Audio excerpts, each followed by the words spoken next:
Welcome back to Impact Quantum, the podcast where quantum computing isn't just theoretical, it's commercial, calibrated, and occasionally trapped by lasers. In this episode, Frank Vigne welcomes back repeat guest Yuval Boger, now Chief Commercial Officer at Quera Computing. Since his last visit, Yuval's gone from marketing lead to commercial CHA just in time to help helm a $230 million funding round, ship cutting-edge quantum computers to Japan, and push neutral atom technology to the bleeding edge of quantum innovation. Yuval walks us through Quera's unique approach. Think single atoms wrangled by lasers, shuttled around like qubit square dancers, and all operated at room temperature. No cryogenic chandeliers here, thank you very much. Together, they explore everything from the global quantum arms race to practical advice for non-physicists eager to join the quantum revolution. Spoiler, no PhD required, just curiosity, a decent Wi-Fi connection, and possibly a backup hairdryer. So, whether you're a CTO, a curious coder, or someone wondering if quantum can help with your FedEx logistics or your anti-corrosion coatings, this episode is your entangled invitation to the future of computing.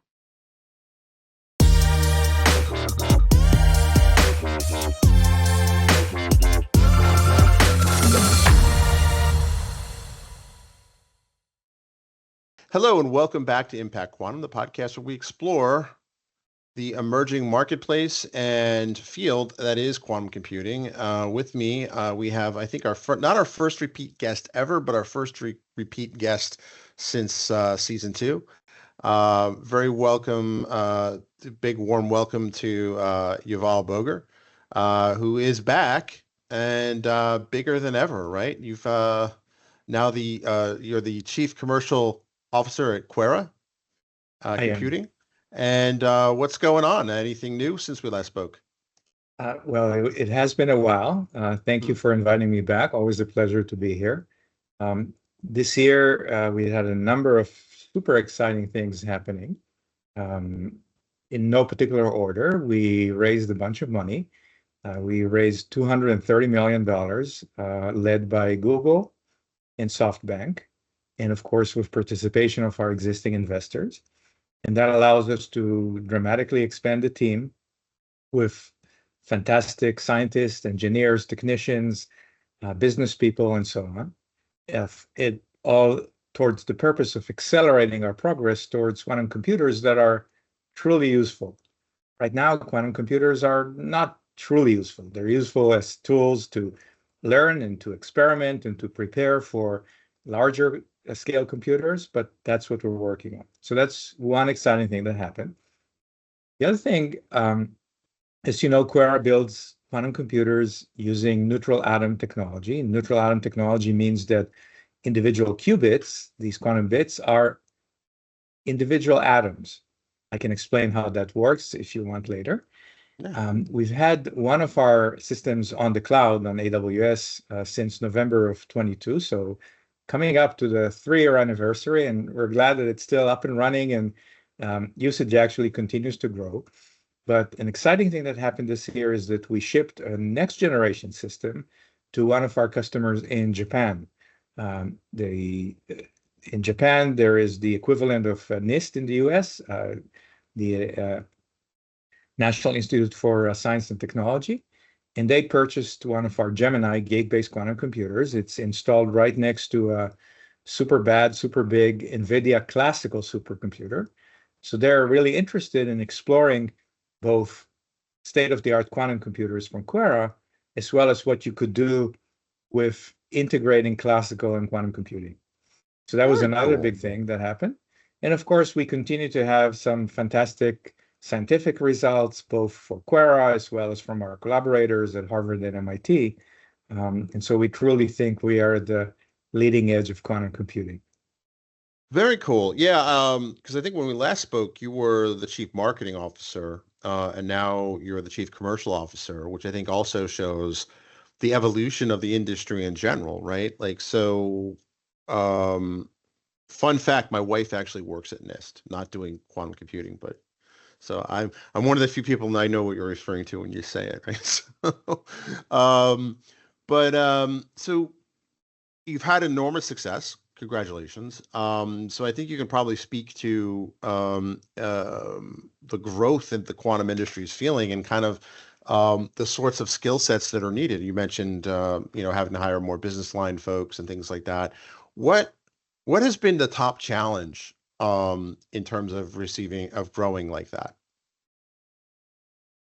Well, there are many different challenges, and hopefully we're tackling them one by one. Of course, it's finding the right people with the right skill set and with the right mentality on how to best work in a dynamic company that's so science heavy. There are new challenges that we haven't experienced before, and okay, we're shipping a system to Japan. It needs to be installed. It needs to be serviced. We're not going to do that remotely. It's not that Amazon Prime shows up with a quantum computer on your door and you self-assemble it. So there are interesting challenges on how to sort of have this customer success team that makes sure that that's the case. We continue to add users of different varieties worldwide. How do we support them? How do we give them the tools to succeed? How do we turn new scientific breakthroughs that come from Quera, Harvard, and MIT into working products? So lots and lots of exciting challenges, and that's what makes it fun to work at Quera. Yeah, I mean that would be cool. I guess you need a certain like type of personality. It's okay. Like if you really are doing uncharted stuff, right? Quantum computers have been around in one form or the other for a while, but like the whole notion of someone's gonna have to rack them and stack them, right? And it sounds like you had that experience in Japan, which is probably also adds an extra level of complexity, right? You're not just doing it down the street, right? You're doing it on the other side of the world, a different culture, different, so what was the one takeaway you learned from kind of like your first or deployment like that? That it's a lot of stuff. I mean, if you looked at the number of trucks and pallets and customs forms and all these things that they don't happen when you write software. Software software is Right. easy relative to schlepping around so much equipment around the world. But you're absolutely right. The industry is growing and customer needs are evolving. And sometimes with all the day-to-day excitement, it's useful to stop and sort of look back and where we are and where things are going. And we think that, 10 years ago, maybe 8, 10, 12, people weren't actually sure that quantum computers could be built at all. I mean, they saw, okay, we understand what, Feynman and Heisenberg and Dirac and others are saying about quantum mechanics, but can you turn that into a product? And of course, since then, Quera and dozens of other companies have built quantum computers. So that question has been answered. Yes, you can build a quantum computer. The next challenge was, can you detect and correct errors in quantum computers? These qubits, these quantum bits are fragile. They're susceptible to different things. Depending on what type of qubit you're using, they may be susceptible to vibrations or cosmic rays or changes in temperature or and numerous other things. And what that does is that it once in a while you get an incorrect calculation. And the state of the art quantum computers today maybe get that incorrect calculation 1 in 1,000. So 999 times are good and 1 time is incorrect. And that doesn't sound like a lot, but if you're trying to make a really sophisticated calculation of a useful business problem, maybe you need 1,000,000 operations. And so if 1 in 1,000 operation is faulty, then there's absolutely no chance you're going to get to 1,000,000th operation with correct results. And therefore, one needs to be able to detect errors and then correct them. It's almost like a parity bit in memory. So, okay, something's going on here, I need to fix it. And that was an open question. And then in December of 23, Harvard published a really landmark publication together with Quera and MIT and University of Maryland and NIST again, that demonstrated experimentally that you could detect and correct errors. And since then, other companies, Google, for instance, have also shown error correction.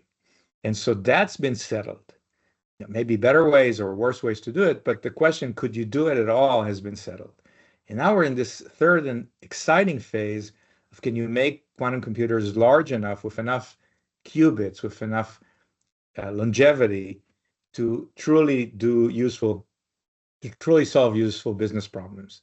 And so the goalposts are changing, from, can you build one, can you detect an error, can you build truly useful ones? And therefore our requirements in terms of capital, in terms of people, and in terms of partners are also evolving. Interesting. So who are the drivers of purchasing quantum computers for commercial enterprises, right? Is it the C-level? Is it people who lead up divisions, right? So if I have, say, I'm a large multinational, and is it the like corporate IT, or is it divisional IT? Like, who is it? Let me ask you a question first, and Yeah. it'll help me explain. Does vodka taste good? Generally, no. Right. So why do people drink vodka, right? I don't think because of the taste, Right. but maybe they like how it makes them feel ultimately once it's in their bloodstream. Okay, that's fair. Similarly, so this is the first quantum computers and vodka podcast, right? So Right. similarly, I don't think that people buy quantum computers for quantum. They look at quantum not as the destination, but rather as the vehicle to get there. Not as the hole in the wall that they need, but rather in the tool that creates that hole. And so we see three types of organizations that are interested in quantum.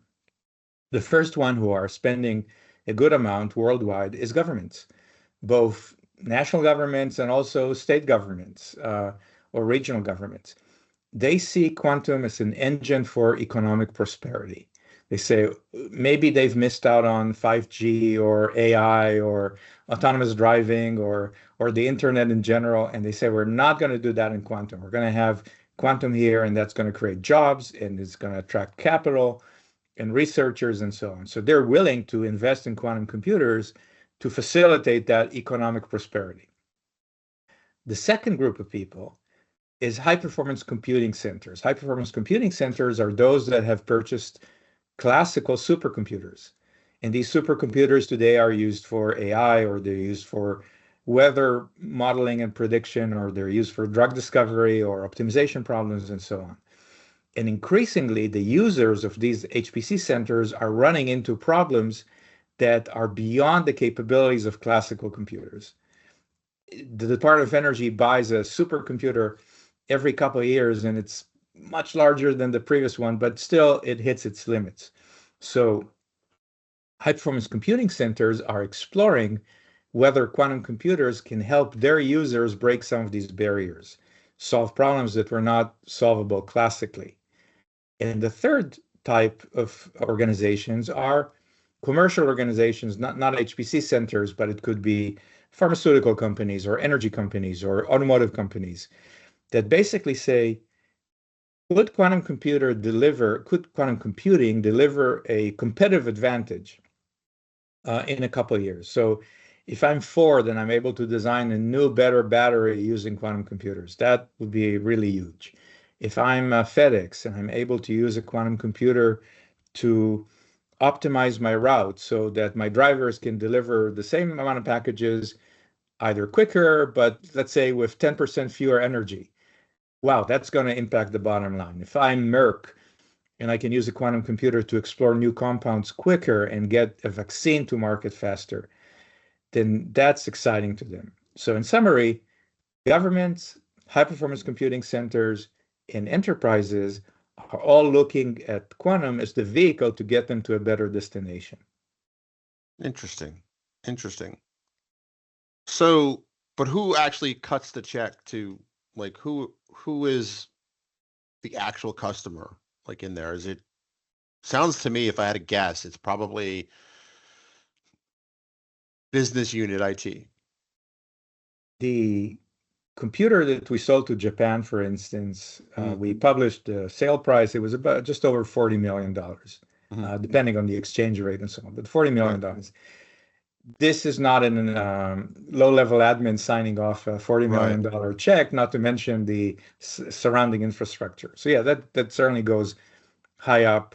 It could be a CIO, it could be a CTO, it could be if it's an HPC center, that's what they do.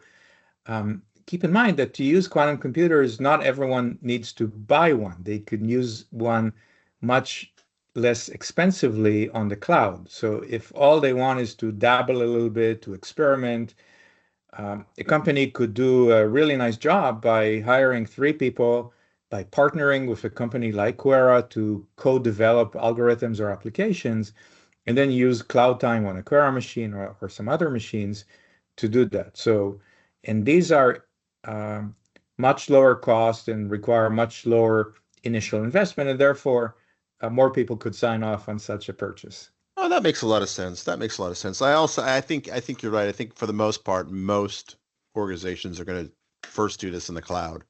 And then I would imagine eventually the cost of that would go down from 40 million to closer to 10 or 4, right? At some point.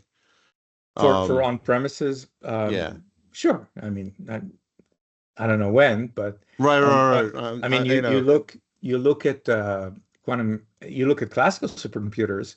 Right. The cost keeps going higher and higher. Now, of course, that you could buy a computer with the same capabilities that were 5 years ago for much lower cost than you paid 5 years ago. I Right. mean, even iPhone prices are going up. It's every new model is more expensive than the previous one, right? That's true, but I guess I wonder there's probably a lot of factors at play. But yeah, but I mean, if you think of it in terms of compute unit divided by cost, it is going down. It's just, yeah. One interesting thing when people do the ROI or the cost calculations is actually the energy consumption. You look at high-performance computing centers and supercomputers, classical supercomputers, take megawatts of energy. That's why you see companies like Microsoft and others saying, oh, we're going to have our little nuclear reactor right next to the HPC center, or there's talk about restarting 3 Mile Island to generate enough electricity. Our computer today consumes about 10 kilowatts. So that's 3 or 4 orders of magnitude less than a classical supercomputer, maybe even more. When I when I present at HPC conferences and I say 10 kilowatts, people say, well, what's this K letter? We've never heard about it. We just know megawatts. And I sort of learned to say, oh, it takes 0.01 megawatts. That's how they get it. And if Wow. an HPC center spends millions and millions of dollars on electricity, then a quantum computer could almost pay for itself just with the electricity saving if it can take some workload off a classical supercomputer. That is an interesting angle I had not considered before because I often wondered like what are the power requirements for a quantum computer, right? And to put it in perspective, I think non high performance compute people would think is that you said 10 kilowatts. Yeah, something So like that. I had a backup generator for my house which powered like 90% of my house. It was 17 kilowatts, right? So like you're talking about less than what a household would use Yeah, I probably. mean, 10 Yeah. kilowatts is, I don't know, 4 hair dryers, Yeah. 5 hair dryers. Yeah, if you could have a hair dryer operate in 5 rooms, Right. then you're good. So it's probably not as much. No, I mean obviously not nearly as much as that. And what's interesting, two things. One, I live in the space between um where all the data centers are, which is in Ashburn, Virginia, and between 3 Mile Island. And one of the big political fights now is they want to put in transmission lines that basically will go straight from there down to Virginia. And it's a big fight because they're going to rip up a lot of farmland and things like that. And Mhm. it's interesting. Either that Speaking or put a power plant there. So or that's, put a power plant there. Well, there's a lot of problems with of course. building a new. It's cheaper actually to restart an old nuclear power plant, even one with a storied history, which is a little scary. But I looked at the major wind patterns, and I'll be okay. And by the But way, these wind patterns are probably analyzed by a supercomputer today, right? that's funny, and I certainly hope they're accurate. But you also mentioned something I think very, very profound is that a lot of regional governments, state level, local, realize that they missed out on the internet, they missed out on AI, and they see what can they get their foot into now. And Maryland, I live in Maryland, and not that far from the University of Maryland, and Maryland's been pretty aggressive as things go in investing in quantum. As has a number of municipalities in Canada, where my co-host Candace lives. She lives in Montreal, and so it's interesting to see how a lot of politicians at the not a subnational level and national level see the writing on the wall. Like this is going to be a major shift. And I think to that end, like there's no real. It's not like with software and chip manufacturing. There's clearly a center of gravity, right? Silicon Valley. There's obviously there are startup hotspots around the world. But when you think of like chip manufacturing, it's basically Taipei, Shenzhen, and kind of Silicon Valley. When you think of software, big tech, right? It's basically Seattle, and the Bay Area, right? So it's interesting to see like a lot of players are playing the game now, and they're doing economic development, which I think it just shows that even politicians have realized about the importance of technology research and development. And it's happening both at the state level. You mentioned Maryland. There's certainly a lot of investment in Colorado and Illinois, New Mexico, Massachusetts, where Quera is. And we'd like to think of ourselves, excuse the pun, as the quantum center of mass. Right. But it's also happening on the federal level. DARPA, for instance, has started a really exciting program called QBI, Quantum Benchmarking Initiative, where they took a lot of applications. They selected about 20 companies. Quera, of course, is one of them for phase 1, and then could be phase 2 and phase 3. And phase 3 could be up to $300 million per company. So it's a huge deal, and a really impressive commitment from the federal government to say quantum is strategic. It has economic implications. It has national security implications. We want to make sure that the U.S. is the leader there. And of course, France is investing billions in quantum computing. And right. We opened an office in the UK, part of the UK National Quantum Program, that's also investing very handsomely. Japan, Germany. So we see these billion-dollar investments all over the world, and they're excited about quantum, and I think for good reason. Right. And I think the recent G7 summit in Canada, quantum was a line item on the agenda, which I thought was interesting. Yeah, I think Canada is going to be renamed Quanada, with a Q. Candace will love that. Yeah. No, Candace as well, right? It should be Candace with a Q. Oh, yeah. Oh, I should tell her. That should be our new brand. So the other thing you mentioned is the type of technology that you use. So one of the things that's fascinated me is, with electronics, right? It's in the name, right?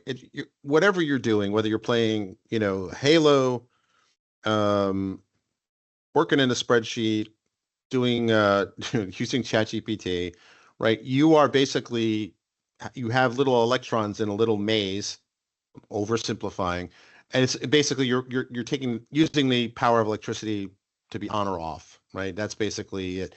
But it's all more or less silicon substrate. It's all happening in silicon. What's fascinating about quantum computing is that there's more than one way to do it, right? There's photonics, there's ion traps, there's topological, there's a bunch of ways. What is the way that you use? Called the single atom? Yeah, it's called neutral atom. So you're right. There are many ways. And by the way, when you look at storage, classical storage, you have electricity, you have magnetism. You used to have these ring memories where you have an array with rings that sort of change orientation. You've got the DVDs, right, that store it kind of optically. You've got many different ways to do storage. And similarly, you have many different ways to do quantum computing. We use a modality called neutral atoms. And in neutral atoms, a qubit is a single atom. And one of the beautiful things about having a single atom as a qubit is that you could take 1 billion atoms and they would be perfectly identical. There's no manufacturing variation from atom to atom. Whereas if you are actually manufacturing qubits in silicon or something else, you get into manufacturing variations, which makes life much more difficult to control and calibrate and control errors. If you've seen movies where there's a bank safe and the bank safe has these lasers coming down from the ceiling, and the villain is trying, or the hero is trying to evade them, think about that for our computer. What we have is we take these individual atoms and we trap them in tiny laser beams, almost like the laser beams that come from the ceiling in a bank, of course, in a much, much smaller scale. The atoms, for various reasons, like to find themselves in the center of a beam. So they sort of, if you have a grid of beams coming in from top, you're going to capture, with a little bit of work, you're going to capture an atom in every single beam. So far, so good. Now, these atoms, if they are far away from each other, they're indifferent. If they're close together and you shine a different laser on them from a different direction or a different type of laser, then they can interact. They can entangle, they can interact. That's how you do the quantum calculation. Now, because the atoms like to be in the center of the beam, when you move the beam, the atoms move with it. So imagine that I have many atoms, each trapped in a beam. I'm simplifying it a little bit, but if you want to have two atoms interact, you just move their beams over, get them to do something, and then you could do something else with them. And so that's the essence of how our computer works. And when we shine a laser on these atoms, their energy state changes. One of the electrons goes to a higher energy level, and that's how the one state or the zero state is encoded in where is that electron. Another thing that's really cool about the way we do things is that when you think about a classical computer, it's got a memory, it has lots of memory, and then it has a CPU. And calculations happen by the CPU fetching data from memory, putting it into registers, doing something, and then putting it back in memory. Similarly, our computers also have at least two regions. One region that we call a storage region, where these qubits can live for really long times. And then we move them, we shuttle them to an area where we can operate on them and then do something, and we can then take them back. So we have these really cool movies on YouTube and on our website showing these atoms. Some people call them atom square dancing, where you see individual atoms sort of move around. Now, why is that good? So we spoke about atoms being perfectly identical, so no manufacturing defects. That's great. The other thing is that the system operates at room temperature. It does not need these cryogenic cooling systems. Really? Absolutely, really. And so, when you Google quantum computer, the image that often comes up is this golden chandelier. Now, we may have a golden chandelier just for show. We thought we'd have golden chandelier earrings for those that like them, but we don't need it in our system. Interesting. And the reason that's important is that these cryogenic coolers take enormous amount of energy. They introduce new requirements into the data center for gas refills and other complexities that simply don't exist with our system. The next thing that makes our system unique is that ability to move qubits around, to shuttle qubits. And here's why it's important. Imagine that you are at a cocktail party, and if you're like me, you're standing by the punch bowl or the bar, but then you see someone on the other side of the room and you want to talk to that person. If you're a neutral atom qubit, you just walk over and interact with that person.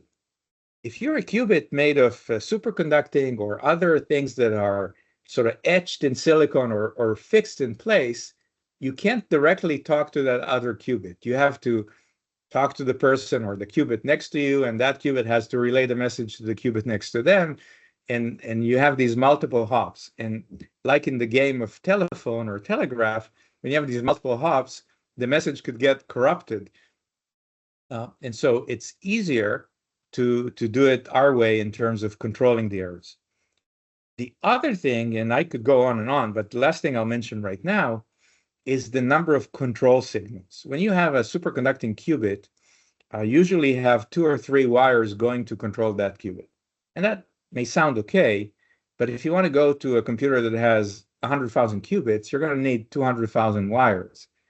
That's a lot of wires to cool and route and control the noise. Imagine if you were opening your TV and found a wire going into every pixel. That would be a really big and expensive and heavy television set. In our case, that's not the case. When we can control many, many qubits with very few lasers and very few control signals. So the scalability, the practical realities of building a larger computer are much easier with neutral atoms. And that's one of the reasons we are so excited about it. And actually, just today, there was a paper, a really nice article in Science magazine. It's called Atomic Explosion, and I'm reading it. That's why I'm looking to the side. After faltering early on, quantum computers fashioned out of individual atoms retake the lead. So these are some of the reasons that many experts, including the author of the Science paper, believe that neutral atoms are really the leading modality, the leading way to build truly useful quantum computers. Yeah, I would imagine that the cooling tanks and all of that represents a major barrier towards just widespread adoption of this, right? Data centers, as they are already complicated animals, I can see that that's always been a point of concern, I guess. But the fact that you've got this done at room temperature, I mean, any other special requirements, like, or is it just, Well, every qubit has its sensitivities, right? So for instance, we have this is an optical setup, right? So you've got lenses and mirrors and lasers and they're all held in place. So what we ask in high performance computing center where a system is deployed is for temperature stability. Doesn't really matter what the temperature is as long as it's stable, say within plus or minus a degree. And the reason is actually mechanical. If the temperature changes dramatically, then the mechanical parts could expand or contract or move around, and that might sort of force the system out of calibration. So we like stability in temperature, and if we had our choice, we'd also prefer to be on the ground floor, say, as opposed to the 10th floor. 10th floor has more sort of natural shaking and vibration in high buildings. Yeah, how does that work with the earthquakes? I imagine it probably doesn't break it, but it would have to be shut down and like recalibrated. I think that if there was a major earthquake, the quantum computer would probably be the least of your problems. That's true. That's true. I'm thinking, well, I mean, Japan, I'm thinking of the Fukushima, not the Fukushima earthquake, right? Like, obviously, yeah, I guess the tsunami and things like that would be bigger problems than the quantum we computer. have, because I briefly mentioned that we have a system running in Boston since 2022, and we've developed expertise in how to keep it up and running. When we started that service, it was available for users for only 10 hours a week. And now it's available for about 130 hours a week. So almost the entire week, 24/7 is available. And we've developed the expertise and hired the right people and developed the right tools to keep it up and running in peak performance. Interesting. So for those that are maybe, and you've experienced this, so you've had to recruit for people as part of your growth. What would you recommend, like, non-quantum people, right? What would you recommend them to do, right? So if somebody's a marketer or they want to be a sales rep or they want to be a customer success engineer, what would you recommend for them to study today so they could be prepared for your eventual growth and the growth of this whole ecosystem? What would be your advice? If this was cybersecurity, companies would say, "Oh yeah, I need someone with 15 years of experience in cyber." Well, you're going to be hard pressed to find anyone with so many years of experience in quantum. It's a new area, and there's so many people who are getting into it. But you don't just have to be a quantum physicist. As you mentioned, we have customer success people. Well, you need to have a decent understanding of science, but you don't need a PhD from Harvard. You just need to want to work with customers, maybe be good with your hands as things happen. We have software developers that touch a MacBook just like any other software developers, except their target is not a microprocessor or an FPGA, but rather a quantum computer. We've got double E's, electronic engineers, because these systems have high-speed, fine-grained, multi-channel electronic control that, again, is specific to quantum computing and touches a quantum computer, but you don't have to understand physics to do that. We have people who do optical assembly, who are mechanical designers, because these systems need to be designed, they need to look good, they need to be stable, they need to be easy to calibrate. So just like an MRI machine or a large format printer or something like that, you find that you have many, many different disciplines that can contribute in a very meaningful way to the success of the company. Interesting. So it sounds like a very encouraging message, right? You don't need to be a physicist. You have to have appreciation for the science, but you don't have to completely understand it, right? Like, and I'm sure you already have PhD physicist type people from Harvard on your payroll. So like you can always, always bring them into a meeting, like and that sort of thing. We've got plenty of those, and but that's part of the maturing process of the industry and the company. Right.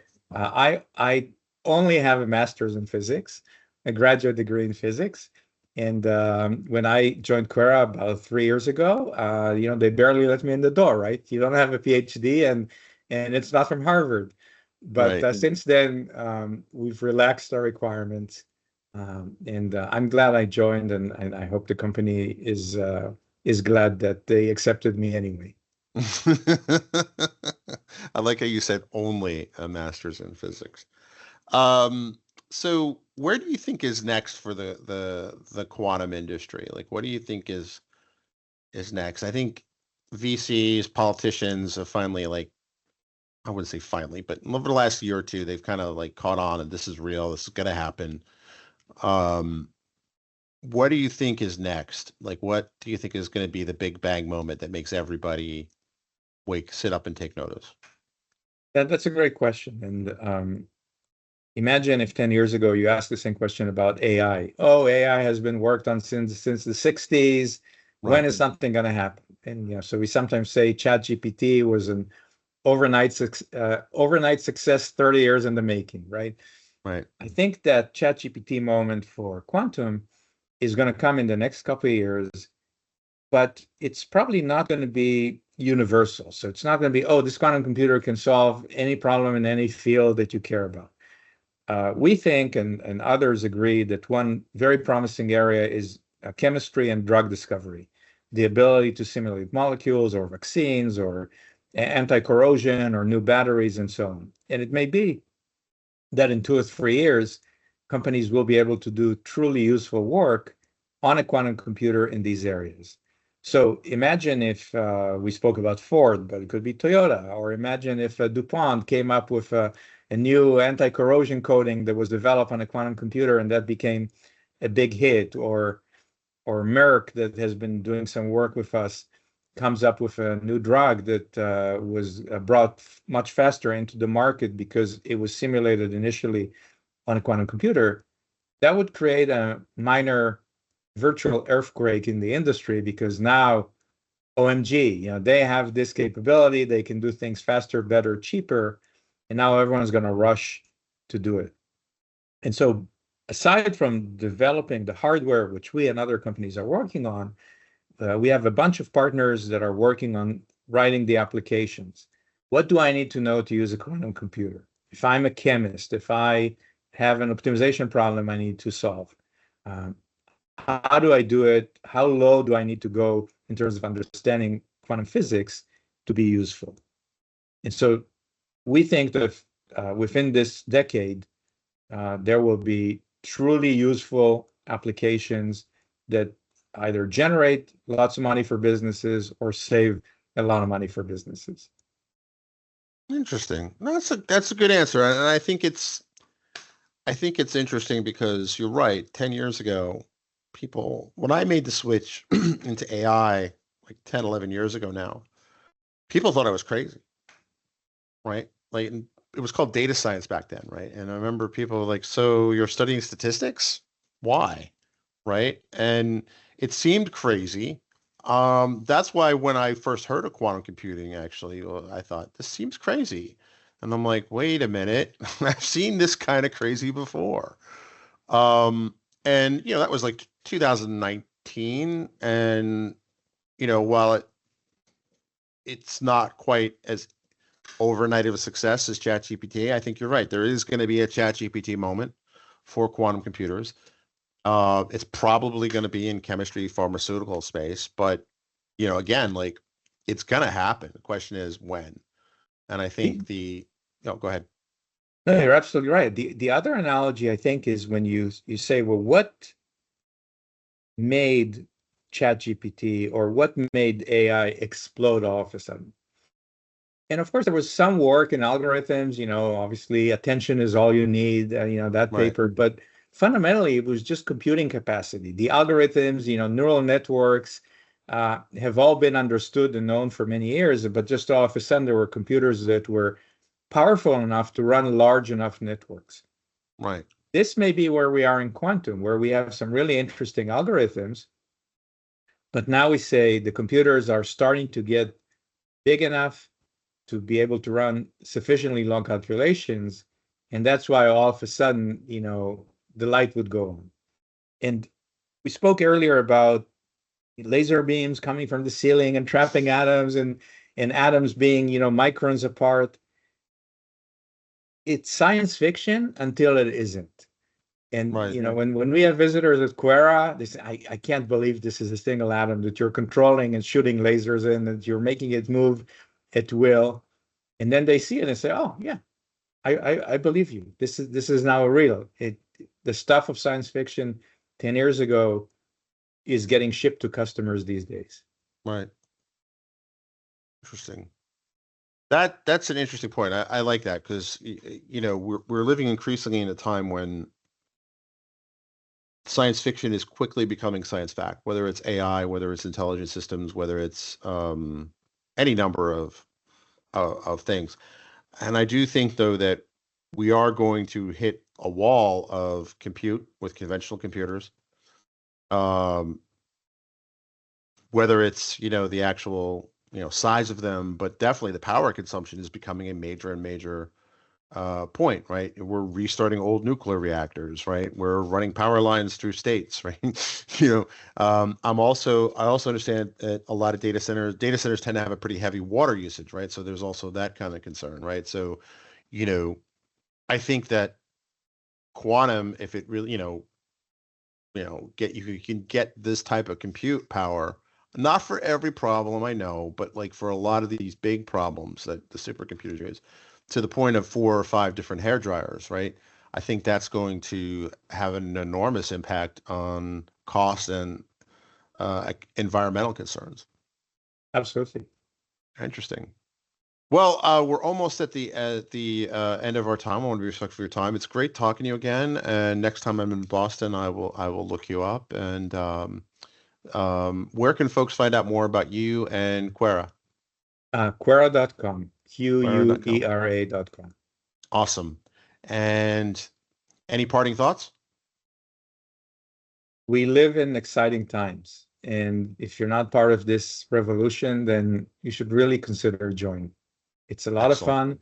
It's a lot of science. It's a lot of hard work, but it's only once in decades that you can live at the outset of a true revolution in computing. And if you regret not being there when AI got started, think about quantum. Excellent. And with that, we'll let our AI finish the show. And there you have it, a crash course in neutral atoms, quantum deployments, and why your next supercomputer might just run on lasers and not on megawatts.